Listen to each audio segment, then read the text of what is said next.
오늘 우리에게 주신 하나님의 말씀 받도록 하겠습니다. 레위기 20장 26절입니다. 너희는 나에게 거룩할지어다. 이는 나 여호와가 거룩하고 내가 또 너희를 나의 소유로 삼으려고 너희를 만민 중에서 구별하였음이니라. 이것은 살아계신 하나님의 말씀입니다. 아멘. 네, 오늘은 거룩함을 지키기 위한 싸움에 대한 이야기를 할 건데요. 그동안 믿음을 지키기 위한 싸움, 그다음 기쁨을 지키기 위한 싸움에 대한 이야기를 했습니다. 오늘은 이제 마지막 시간으로 거룩함을 지키기 위한 싸움에 대한 이야기를 하려고 합니다. 자, 우리가 그리스도인들을, 기독교인들을 부르는 세 가지의 주요한 명칭이 있어요. 그리스도인, 신자, 성도. 이 각각이 저는 이 세 가지의 싸움을 우리가 싸워야 한다는 걸 알려주고 있다고 생각합니다. 자, 그리스도인이라는 것은 우리에게 예수 그리스도가 가장 큰 기쁨의 소식이라는 것을 우리가 이야기하고 있는 것이죠. 그래서 성경은 예수 그리스도의 그 기쁜 소식이라고 이야기를 합니다. 우리는 이 복음, 이 기쁨, 내게 주어진 이 구원의 기쁨을 지키기 위한 싸움을 해야 합니다. 예수 그리스도 안에서 얻은 이 기쁨을 누리는 싸움이죠. 그러기 위해서는 우리가 우리 자신에게 누구보다도 가장 먼저 복음을 날마다 선포해야 된다라고 말씀을 드렸습니다. 안 믿는 사람에게만 복음을 선포하는 것, 물론 그것도 필요한데 우리 자신에게도 복음을 선포해야 합니다.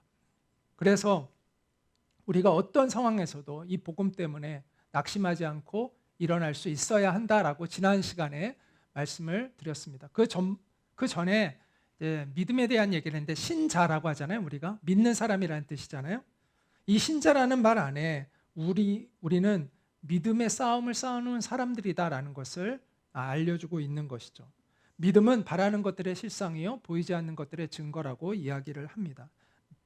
그냥 막연히 바라고 있는 것이 아니라 그것이 이미 내 마음에 실상으로 와닿아 있는 것, 그것이 믿음이고요. 또 눈으로 보지 못했어도 내 마음에 확증이 있는 것, 증거를 가지고 있는 것, 그것이 바로 믿음이라고 이야기를 했습니다. 자, 우리는 근거 있는 믿음을 가져야 돼요. 근거가 뭐예요? 하나님의 약속이에요. 약속이 없으면 믿음이라는 게 필요가 없어요. 약속이 없는데 갖는 믿음은 믿음이 아니라 망상이죠. 하나님의 약속이 있을 때 비로소 믿음이라는 게 존재할 수가 있는 건데, 그래서 하나님이 우리에게 약속하실 때는 우리에게 믿음을 요구하고 계신 거예요. 그 이후부터 우리는 하나님의 약속이 임하는 순간부터 우리는 믿음의 선한 싸움이 시작됩니다. 그 약속을 굳게 붙들고 있을 것이냐 놓칠 것이냐의 싸움이 시작된다라는 것이죠. 그래서 우리가 이 믿음의 선한 싸움에 승리하기 위해서는 날마다 우리의 믿음을 새롭게 해야 합니다. 어제의 믿음으로 오늘을 살아가려고 하면 어려워요. 오늘 우리는 다시 한번 믿음 위에 서기로 결단하고 오늘의 믿음으로 오늘을 살아가야 한다라는 것이죠. 내가 옛날에 믿었어. 그 믿음으로 오늘의 삶을 대체할 수 없다는 거예요. 오늘 내가 믿어야 되는 거예요. 한번 따라해 볼까요? 믿음은 믿음으로 살라고 주신 것이다. 믿음은 한때 갖고 있다가 너 죽을 때 갖고 와서 너 믿음 있었는지 보여줘 이렇게 하기 위해서 하나님이 우리에게 믿음을 주신 것이 아니라 믿음은 날마다 믿음으로 살도록 우리에게 믿음을 주신 것입니다. 성도의 삶은 처음부터 믿음으로 시작해서 끝까지 믿음으로 살아가는 것이 성도의 삶이다라고 말씀을 드렸습니다. 자, 또한 우리는 성도, 거룩한 백성이라는 뜻이죠. 하나님의 거룩한 백성이라고 불립니다. 오늘 우리가 다룰 주제가 이에 대한 내용을 이제 집중적으로 다루려고 하는데, 거룩하다라는 이 동사는 카다시라는 히브리어에서 나왔습니다. 이 동사와 명사, 형용사를 다 합쳐서 구약 성서에만 800회 이상 이 거룩함이라는 단어가 나옵니다.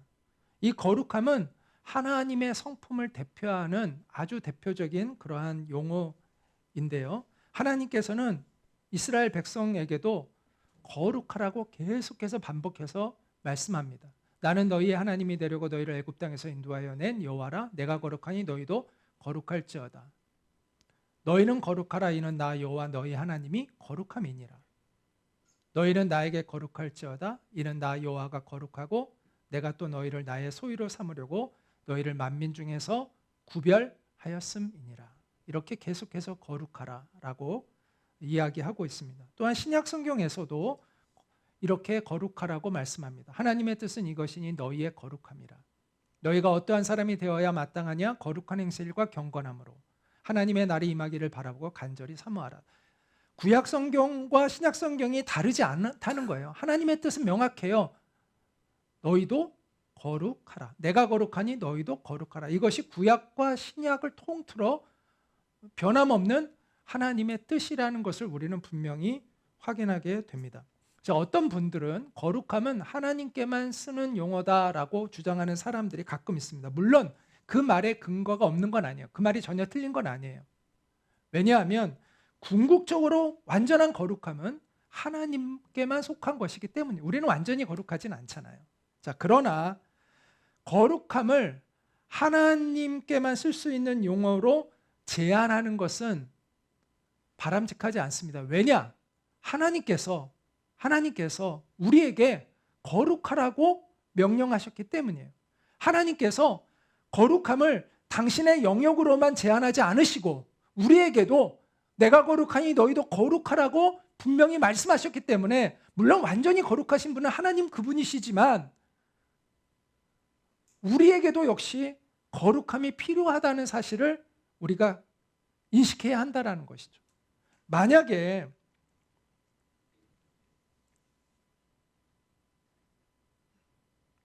하나님 한 분만이 궁극적으로 거룩하신 분이다라는 것을 강조하기 위해서 하나님만이 거룩하시다라고 말한다면 그건 받아들일 수 있지만 우리가 거룩해져야 한다는 사실을 약화시키는 의미로 우리는 거룩해질 수 없어. 그런 의미로 이런 말을 사용한다면 저는 그것은 매우 잘못된 뜻이고 하나님의 엄중하신 명령을 우리가 축소시키는 그러한 잘못을 범할 수 있다라고 생각을 합니다. 따라서 하나님 완전히 거룩하신 분은 하나님이시지만 그분이 우리에게도 거룩함을 요구하고 계시다라는 것을 우리는 분명히 알아야 합니다. 자, 거룩함과 칭의는 차원이 좀 다릅니다. 자, 칭의라는 것은 예수님이 죄인인 우리를 위해서 십자가에서 우리의 죄를 감당해 주셔서 그 예수님의 의를 우리에게 이렇게 옷을 입혀주신 거예요. 의로움의 옷을 입혀주신 것을 칭의, 의롭게 여겨졌다. 우리가 예수님 때문에 하나님께 의롭게 여겨졌다라는 의미가 칭의죠. 그런데 예수님의 이 십자가의 보혈은 우리를 의롭게 여겨주게 하시는 은혜일 뿐만 아니라 우리로 하여금 그 진짜로 의로워져 갈 수 있도록 우리를 이끌어주는, 우리를 거룩하게 만들어가는 능력이 또한 있다는 사실을 우리는 알아야 합니다. 그것을 우리는 성화라고 이야기합니다. 그 성화를 이루기 위해서 우리 안에 와 계신 분이 있다고 그랬죠? 그분이 누구라고요? 성령 하나님이시라는 거예요. 만약 우리가 칭의로 끝난다면 성령 하나님이 우리 안에 오실 필요가 없죠. 그냥 십자가 사건으로 끝나면 되는 거죠. 그러면 다 끝이잖아요. 구원이 완성되면 다 그것으로 끝이잖아요. 그런데 우리 안에 성령님이 와 계신 이유는 칭의만이 아니라 하나님의 구원 안에는 성화라는 것도 포함되어 있는 거예요. 그래서 우리가 구원이라는 이 큰 개념 안에는 칭의와 성화와 영화는 영광스럽게 된다는 거죠. 예수님이 오실 때 우리가 영광스럽게 된다고 성경은 약속하죠. 완성이 되는 거죠. 이 모든 게 다 구원의 과정인 거예요. 이 거룩함은 무엇과 깊은 연관이 있냐면 성화와 연관이 되어 있는 거예요. 이 성화의 은혜, 이것이 바로 거룩함이죠. 자, 그렇다면 거룩함이란 무엇인가? 성경을 보면 거룩함이라는 단어가 여러 가지로 표현되어져요. 첫째는 완전함이라는 단어가 나와요. 나는 내 하나님 여호와 앞에서, 너는 하나님 앞에서 완전하라. 하나님 아버지의 온전하신 것 같이 너희도 온전하라. 이 완전함, 온전함이라는 표현이 나와요. 또 의로움이라는 표현이 나와요. 불의에서 떠나라. 깨어서 의로움을 행하고 죄를 짓지 말아라. 너희 지체를 의에게 종으로 내주어 거룩함에 이르라. 하나님을 따라 의와 진리의 거룩함으로 지으심을 받은 새 사람을 입으라. 이처럼 거룩함이 의로움이라는 것으로 표현이 되어져요. 또 보면 순결함으로도 표현할 수 있어요. 너의 자신을 지켜 정결하게 하라. 육과 영의 온갖 더러운 것에서 자신을 깨끗하게 하자. 이러한 것들이 거룩함을 의미하는 것이죠. 또 하나는 흠이 없음에 대한 이야기를 해요. 너희의 영과 혼과 몸이, 우리의 몸은 깊은 곳 안에 영이 있고 또 정신, 마음이라는 이 혼이 있고 또 우리 겉으로 있는 몸이 있잖아요. 이것이 강림하실 때에 흠없게 보존되기를 원하노라, 이렇게 이야기하잖아요. 또 주 앞에서 점도 없고 흠도 없이 평강 가운데서 나타나기를 힘쓰라. 이처럼 이렇게 흠 없음에 대한 것이 또 표현되어져요. 또 하나는 빛이 되는 거예요. 빛의 자녀들처럼 행하라. 너희는 세상의 빛이라. 너희의 착한 행실을 통해서 하나님 아버지께 영광을 돌려라. 이렇게 이야기하고 있습니다. 이처럼 거룩함의 모습이 어떤 것인지에 대해서 성경은 다양한 모습으로 우리에게 그것을 표현해 줍니다. 온전함, 의로움, 순결함, 흠없음, 빛이 됨 등등의 모습으로 이야기를 합니다. 한마디로 말하면 하나님께서 미워하시는 것을 버리고 기뻐하시는 것을 행하는 사람이 되라는 것이죠. 하나님이 미워하시는 건 죄와 불이죠.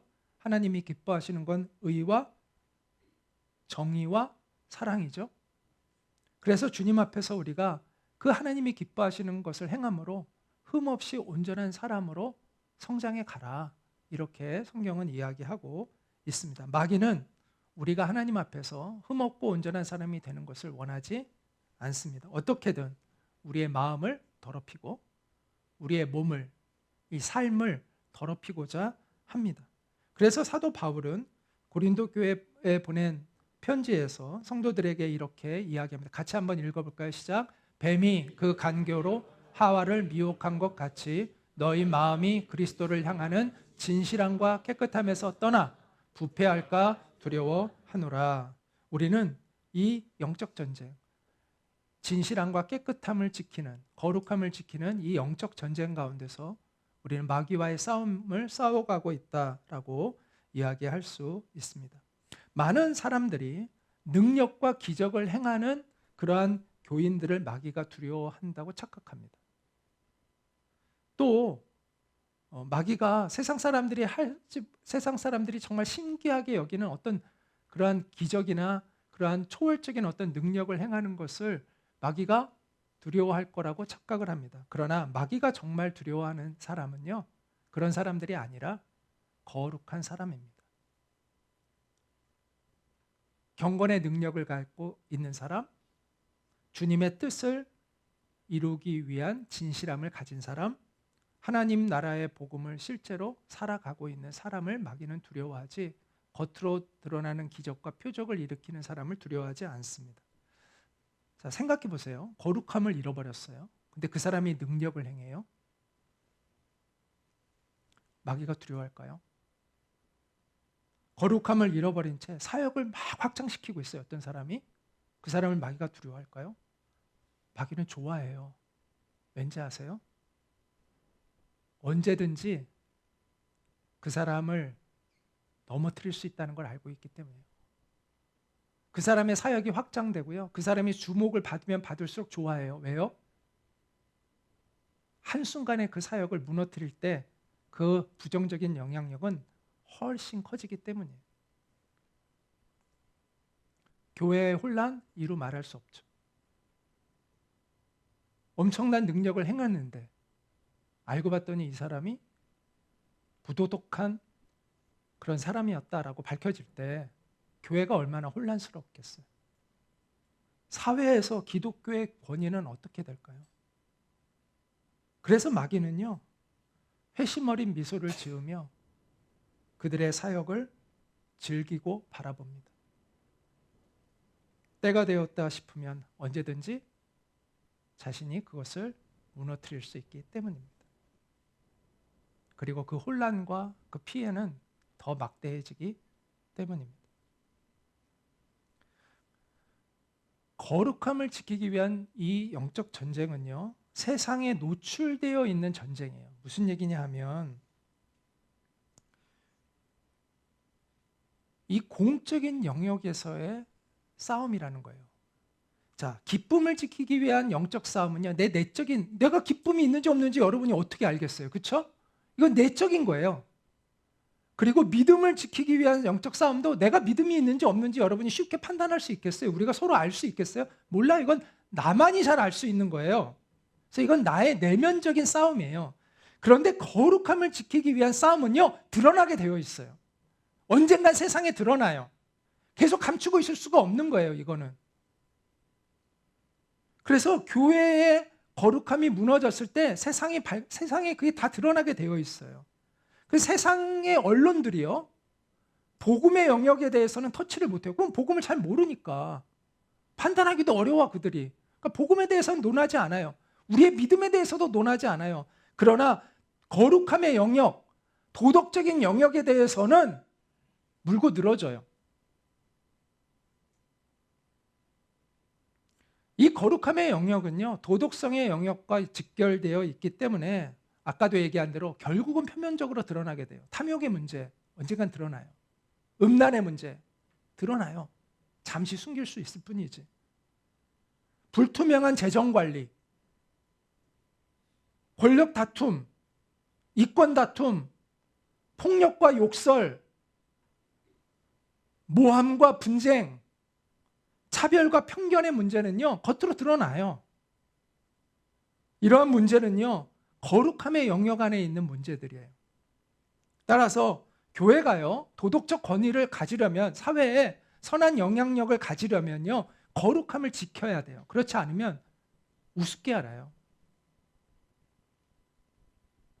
만약 교회가요, 이 거룩함의 영역에서 실패한다면, 우리가, 교회라는 건 우리입니다. 다른 사람 생각할 게 아니라 나를 생각하시면 돼요. 우리인데 우리가 이 거룩함의 영역에서 패배한다면 이 교회 공동체라는 건요, 사람들에게 그냥 교회 공동체는 심리적 안정만 주는 종교단체에 불과한 거예요. 그런데 성경은 교회를 단순한 종교단체라고 말하지 않습니다. 세상 사람들은 교회를 종교단체의 하나라고 여기지만 우리는 그렇게 여기면 안 됩니다. 성경은 교회를 진리의 기둥과 터라고 이야기를 합니다. 우리가 어떻게 하면 영원 불변한 하나님의 말씀의 그 진리를 이 세상에 전하는 공동체가 될 수 있을까? 그러려면 우리가 그 진리 안에서 살아가는 공동체가 되어야 하는 것이죠. 한국교회가 사회적인 권위를 잃었다면 그 이유는 거룩함을 잃었기 때문입니다. 어느 순간부터 강단에서 이 거룩함에 대한 강조가 매우 약화되기 시작했습니다. 칭의만 강조하고 구원받았음만 강조하고 구원되어지고 있음에 대한 이해가 없는 것이죠. 성화에 대한 이해가 없는 거죠. 그러니까 나 이제 구원받았으니까 내 마음대로 살아도 돼 라는 잘못된 가르침이 있었죠. 지금도 있을 수 있고요. 그런데 성경은 칭의와 성화와 영화 모두가 구원의 과정이라고 이야기합니다. 구원받았다만 있는 게 아니라 구원되어지고 있고 구원이 완성될 것이다. 모두가 다 우리에게 필요하다는 것을 이야기를 해줍니다. 우리의 죄의 용서함만 받는 것이 우리에게 필요한 것이 아니라, 복음은 거기에서 그치는 것이 아니라 우리로 하여금 주님을 따르는 새 생명의 삶을 살게 하는 능력이 복음 안에 있다는 것을 성경은 이야기합니다. 그래서 우리는 반쪽짜리 복음에만 머물러 있으면 안 되고 온전한 복음을 회복해야 돼요. 십자가와 부활의 복음을 동시에 회복해야 되는 것이죠. 종교적인 열심만을 강조해서는 안 됩니다. 열심히 예배하고 봉사하고 전도하는 것에 대해서는 많은 강조가 있지만, 죄악을 버리고 하나님 앞에서 온전하게 우리가 빚어져야 하는 것에 대해서는 강조가 많이 약화합니다. 그러다 보니까 종교적인 열심을 가진 교인들은 많지만 정말 주님을 따르고 주님의 도를 행하는 하나님의 백성들은 적은 것이죠. 저는 그런 의미에서 한국 교회가 통일된 이후에, 저는 이제 통일이 곧 되기를 소망하고 또 그렇게 되는 날이 오기를, 또 그런 믿음도 있습니다. 또 그렇게 되기를 간절히 바라고요. 근데 한국 교회가 통일된 이후에 북한 교회를 한국 교회가 이끌어간다는 것은 착각입니다. 북한 교회는요, 한국 교회보다 훨씬 순결하고 영적인 교회입니다. 북한 선교를 하시는 어떤 장로님으로부터 제가 들은 이야기인데요, 정말 그 북한에 있는 그 성도들은요, 그 하나님과의 아주 친밀한 그런 깊은 교제 가운데 살아간다고 하더라고요. 그래서 눈에서 빛이 난대요. 자기가 함부로 그 눈을 못 쳐다보겠다고 이야기하더라고요. 그토록 순결한 믿음을 가지고 있는 그러한 북한 교회를 한국 교회가 이끌어 갈 수 있습니까? 한국 교회가 돈이 많다고, 경제적으로 부유하다고, 막강한 조직력을 가지고 있다고, 또 많은 교리적인 지식을 갖추고 있다고 한국 교회가 북한 교회를 이끌어 갈 수 있습니까? 그래서도 안 되고 그렇게 될 수도 없습니다. 오히려 북한 교회로부터 우리가 배워야 하는 것이죠. 그들의 리더십을 오히려 우리가 따라야 되는 거죠.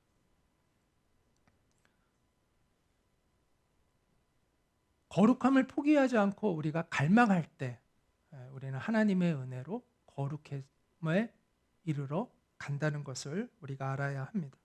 자, 우리를 성도라고 얘기하잖아요. 근데 우리가 거룩함을 포기했어요? 그럼 성도라 불릴 자격이 없는 거죠.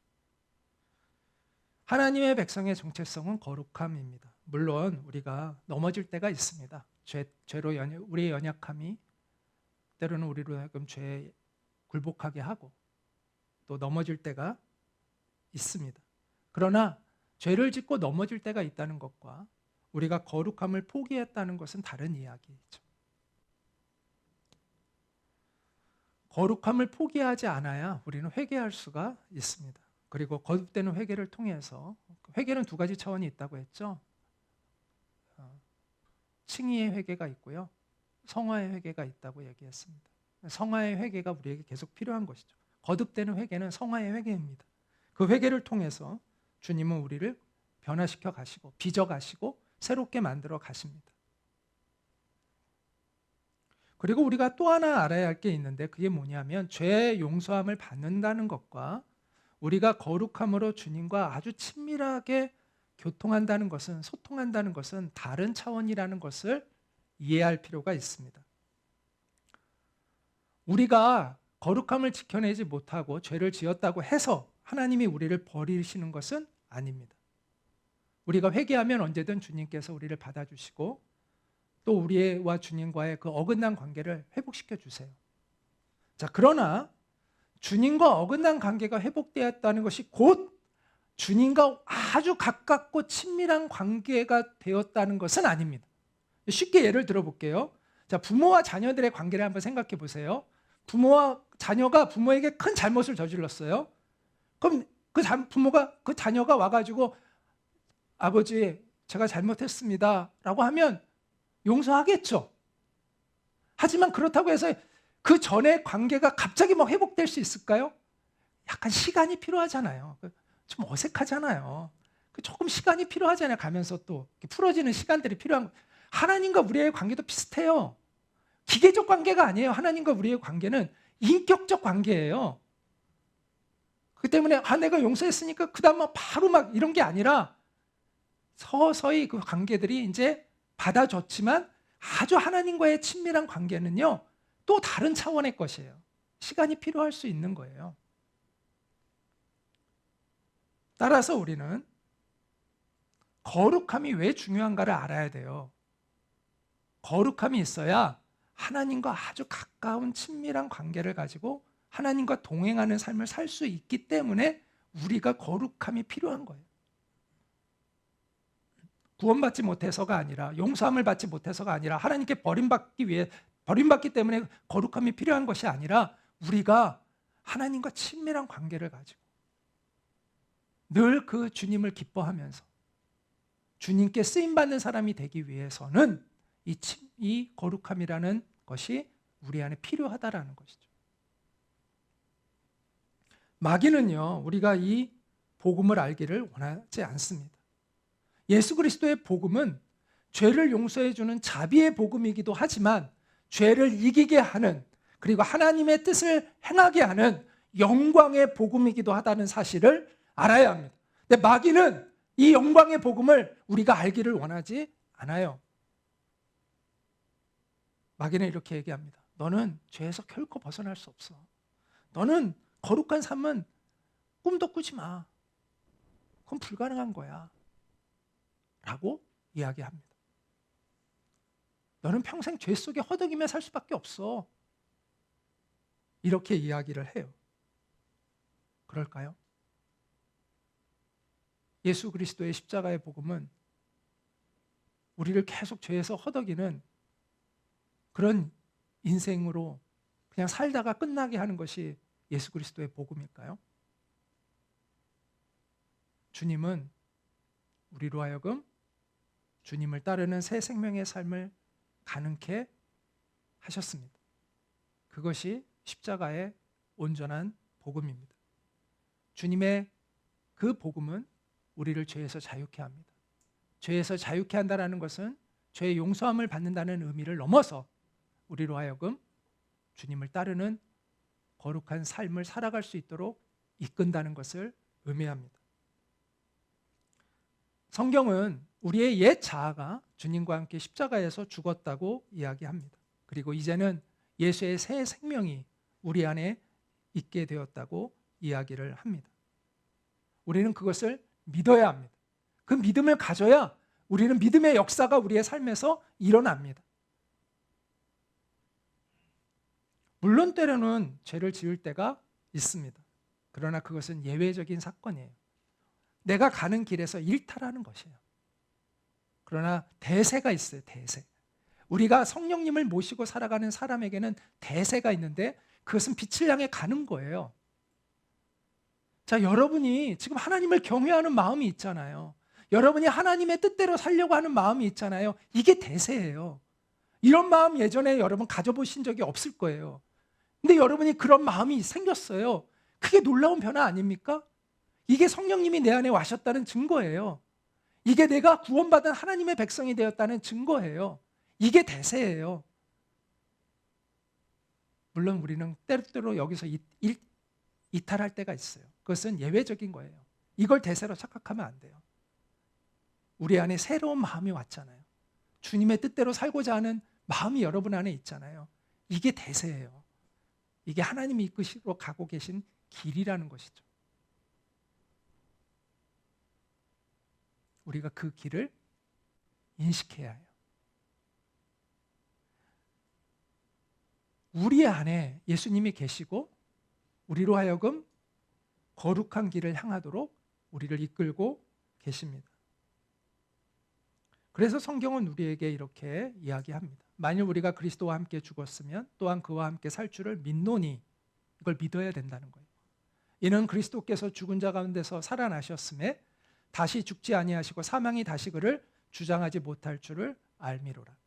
그가 죽으심은 죄에 대하여 단번에 죽으심이요 그가 살아계심은 하나님께 대하여 살아계심이니, 우리로 하여금 하나님께 대하여 반응하는 사람이 되게 하셨다라는 거예요. 살아있게 됐다는 것은 이와 같이 너희도 너희 자신을 죄에 대하여는 죽은 자예요. 죄에 대해서는 반응하지 않고 그리스도 예수 안에서 하나님께 대하여는 믿음으로 반응하는 살아있는 자로 여길지어다. 그러므로 너희는 죄가 너희 죽을 몸을 지배하지 못하게 하여 몸의 사욕에 순종하지 말고, 또한 너희 지체를 불의의 무기로 죄에게 내주지 말고 오직 너희 자신을 죽은 자 가운데서 다시 살아난 자 같이 하나님께 드리며 너희 지체를 의의 무기로 하나님께 드리라. 이게 복음이 우리를 위해 행하신 일이고 우리는 이 길로 가야 합니다. 갈 수 있게 되었습니다. 내가 그리스도인답게 살려면 아직 한참을 더 있어야 해. 이 말은 얼핏 들으면 겸손한 말인 것 같지만 그렇지 않습니다. 그리스도인으로 살아갈 수 있는 능력은 우리가 믿음으로 반응하는 그 순간 이루어지는 것이지 나중이 되어야 이루어지는 것은 아닙니다. 자, 우리가 착각하면 안 되는데 성숙한 그리스도인이 되는 데 있어서는 시간이 필요합니다. 우리가 인격적으로 아주 성숙해서 그런 사람이 예수님을 닮은 그런 성품을 가지고 살아가는 사람이 되는 데는 시간이 많이 필요해요. 그러나 죄를 버리고 우리가 주님을 바라보고 믿음으로 주님의 뜻에 복종하며 헌신하며 살아가는 것은 성숙함을 전제조건으로 하는 것이 아닙니다. 실제로 저의 경우도요. 제가 중학교 2학년 때 예수님 믿었거든요. 1학년에서 2학년 올라갈 때. 근데 제가 그 전에는 음란물을 많이 봤어요. 중학교 1학년 때 많이 봤어요. 근데 바로 끊었어요. 그리고 그때 제 믿음이 지금보다도 어떻게 보면 더 그 주님께로 더 초점이 더 맞춰 있었던 것 같아요. 그러니까 무슨 말을 하고 싶은 거냐면 우리가 죄를 버리고 새로운 인생을 사는 출발점은 오랜 시간을 필요로 하는 게 아니라는 거예요. 꼭 내가 성숙해지고 막 오랜 시간을 거쳐야만 그 삶을 사는 것이 아니에요. 오히려요, 예수님 처음 믿은 사람들이요, 더 확 바뀌는 것들을 많이 봐요. 물론 이제 그 과정 가운데 또 여러 가지 많은 굴곡들이 결국은 생기긴 하지만 어쨌든 이 삶이 급격하게 바뀌는 것, 과거의 죄를 청산하는 것, 오랜 시간을 꼭 필요로 하는 것이 아니에요. 그러니까 우리가 그런 착각을 하면 안 돼요. 내가 거룩해, 내가 주님 죄를 안 짓고 주님의 뜻을 따르려면 나는 세월이 한참 필요한가 봐. 아니에요. 10년이 필요하고 20년이 필요한 게 아니에요. 우리가 정말 믿음으로 반응하면요, 그때부터는 그러한 삶을 살아갈 수가 있는 거예요. 그렇지 않잖아요. 10년이 돼도 20년이 돼도 30년이 돼도 똑같아요.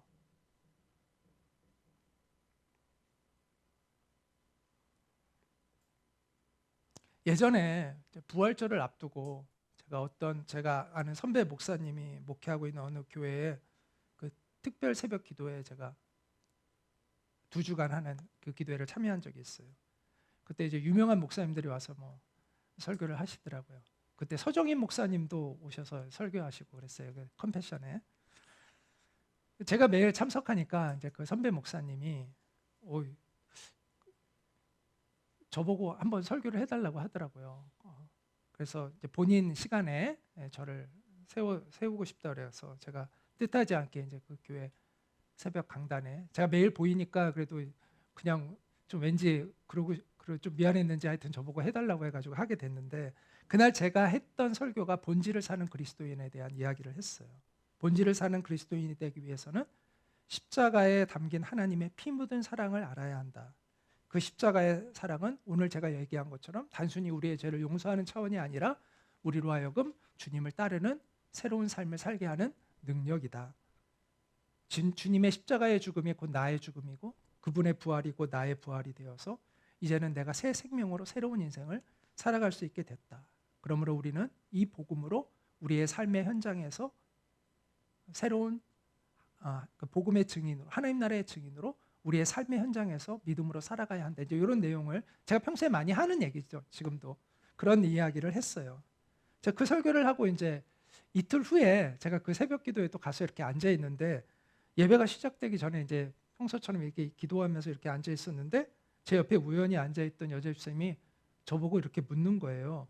이분이 알고 봤더니 새신자 담당이더라고요. 근데 낯선 사람이 이렇게 있다고 생각이 든 거예요. 그러니까 저보고 집사님은 이번 새벽 예배만 기도하고 하니까 집사님이라는 생각이 들었나 봐요. 교회는 다니고 있구나 이 사람인데 우리 교회는 아니구나.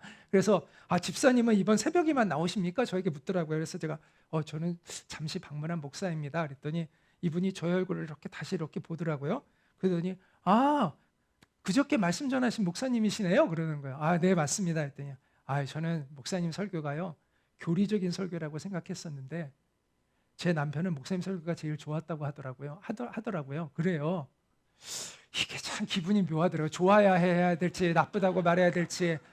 교리적인 설교, 그러니까 특히 이론적인 설교, 맨날 듣는 설교 같았다라는 말이기도 하잖아요. 자기는 교리적인 설교라고 생각했는데 자기 남편은 제일 좋았다고 했다는 거예요. 그래서 제가 속으로는 집사님보다 남편분이 굉장히 영성이 깊으시네요. 이렇게 말하고 싶은 마음이 여기까지 올라왔지만 꾹 참고, 그래서 이제 예배를 딱 마치고 이제 이렇게 차를 타고 운전을 하면서 오는데 이런 생각이 들었어요. 사람들은 옛 자아가 죽고 새 생명으로 내가 산다는 이 말이 이론처럼 들리는구나. 실제라고 생각하지 않고 이론이라고 생각하는구나. 이런 사람들이 많구나 라는 생각이 들었습니다. 혹시 여러분도 옛자의 죽음, 새 생명의 존재가 단순한 이론으로만 여기고 있지는 않습니까? 그것은 이론이 아니라 주님이 우리를 위해서 이루신 영적인 실제라는 것을 우리가 믿어야 합니다. 믿어야 믿음의 역사가 일어납니다. 추상적인 관념으로만 여긴다면 우리 안에 이 새 생명의 삶은 일어나지 않습니다. 죄를 끊어버리고 정결한 삶을 살고 싶습니까? 주님의 뜻에 온전히 복종하는 주님의 기쁨이 되고 싶습니까? 그것은 오랜 세월을 기다려야만 되는 것이 아닙니다. 우리가 죽어서 들어가는 저 하늘나라에 가는 그날을 기다려야만 되는 것이 아닙니다.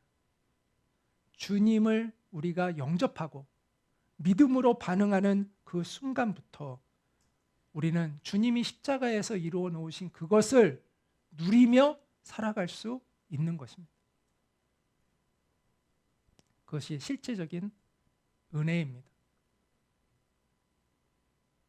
그러므로 우리는 지금 여기서 이 진리의 결말을 내야 합니다.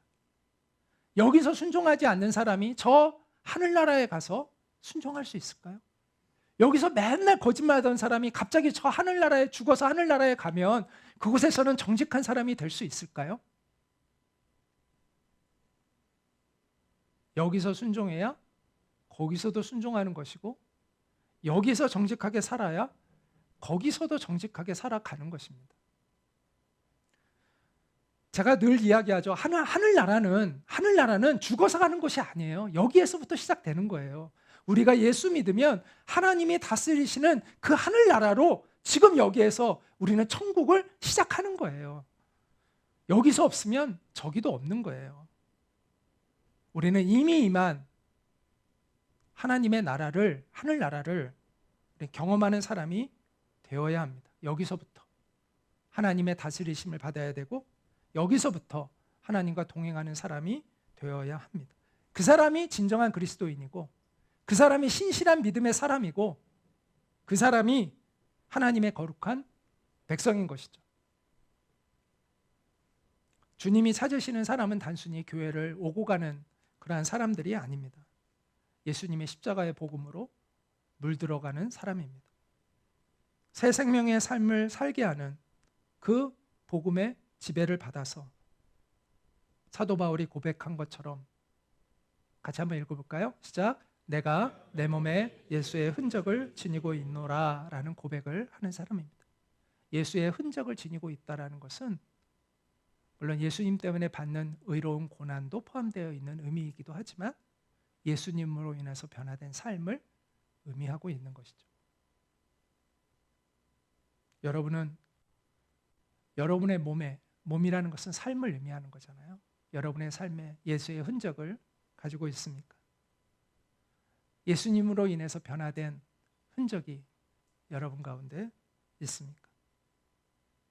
우리 안에 이 예수의 흔적이 있어서 우리를 통해서 하나님이 영광을 받으시기를, 그리고 우리가 단순히 그냥 하나님의 용서함을 받는 하나님의 백성이 되는 것에서만 머무는 것이 아니라 하나님께 쓰임받는 그 존귀한 인생을 살아가기를 소망하는 그런 우리가 될 수 있기를 간절히 소망합니다.